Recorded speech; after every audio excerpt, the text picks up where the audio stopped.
going on, guys? It's Saturday. Clock just struck 5 a.m. I'm usually not up this early, even for work.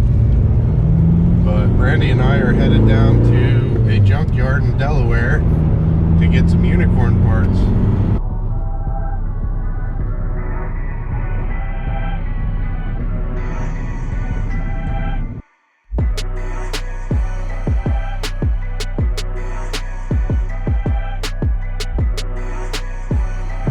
Already drove 3 hours. We're almost at the scrapyard.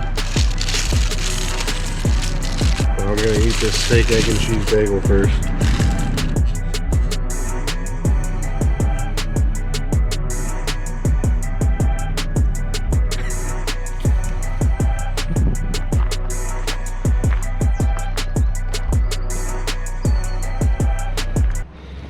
Here's the unicorn that we drove 3 hours for this radiator.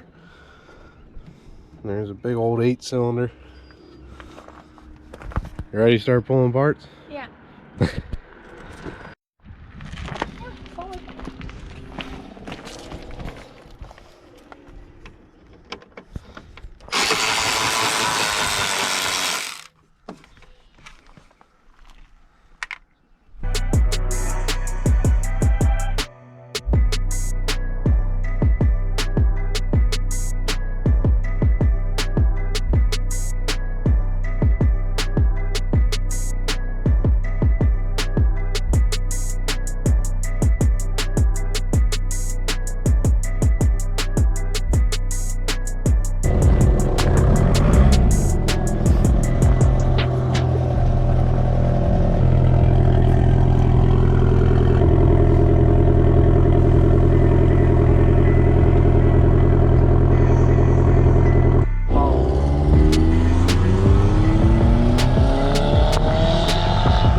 Everything fit in the Jetta, and we got about 3 hours till we get home.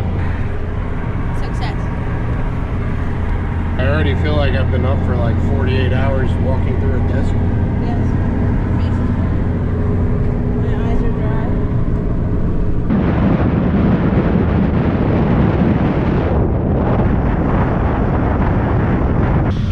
Let me in!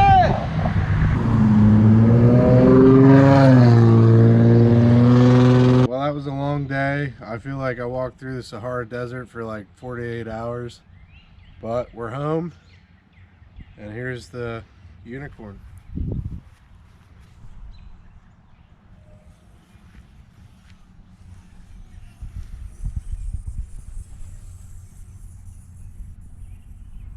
As you can see, a telephone pole did put this thing in service mode before I got my hands on it, but that's why we're down at the junkyard today.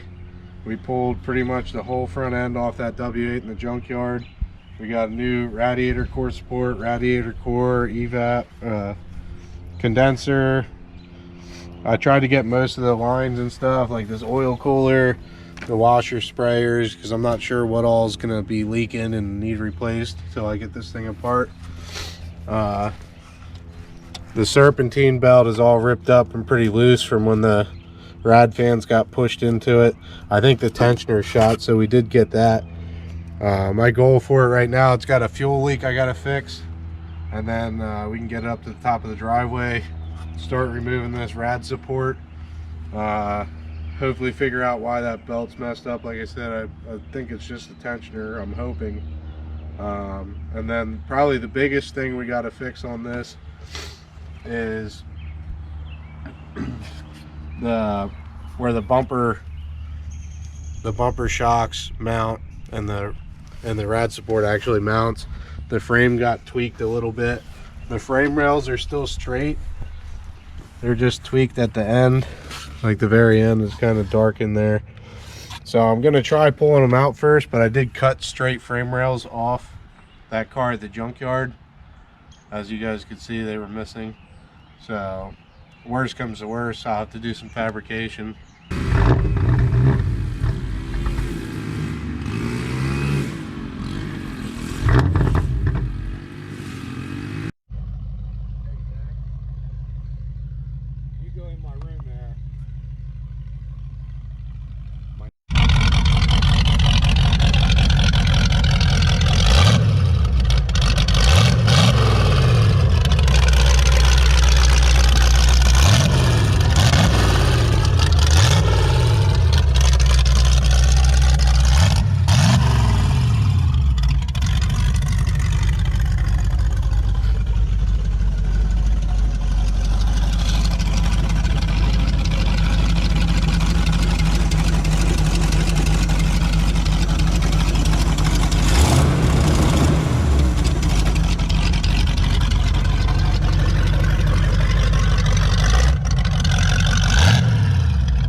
Alright, we got a little view inside the W8 Passat from little TJ Boyer here. There's that's like a 20th anniversary gauge cluster there, like out of a Mark IV. And yeah, it's pretty sick in here. We got a W8 specific shift knob. And yeah, it's pretty, oh my god, roadside assistance. That's pretty badass. I did not even notice that. Holy, look at that right there. You got roadside assistance. And then what else we got? Holy shit. You got different modes that you can set your seat to. You got 3 different modes you can set your seat to. Let's see. Visor. What is that? I think that's you can program that to open your freaking garage. That is sweet. Alright, let's pull this down, see if there's anything new. Nope, that's just a mirror. You can see me in there, looking sexy. But we do have, it looks like factory LEDs all around. What else we got? Some airbags, as you can see. I'm sure you didn't miss those. Not sure if these are legit W8 specific mats. We got those. I don't really know. There's a lot of cool things about this. These seats are really comfortable. I could probably fall asleep in here right now. That still blows my mind. Roadside freaking assistance. This thing's like a, I don't even know, 04 or something, 05. But this thing's pretty sick, guys. Another cracked windshield, but that's alright.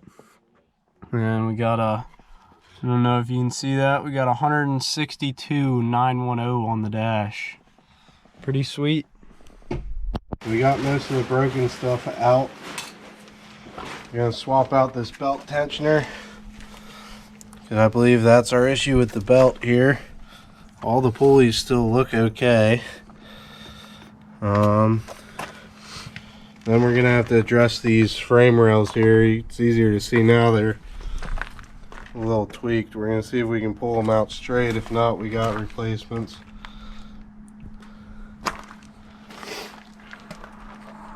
And we got an oil leak somewhere too. Gotta figure that out, but she's on the road for cruise week. Hopefully.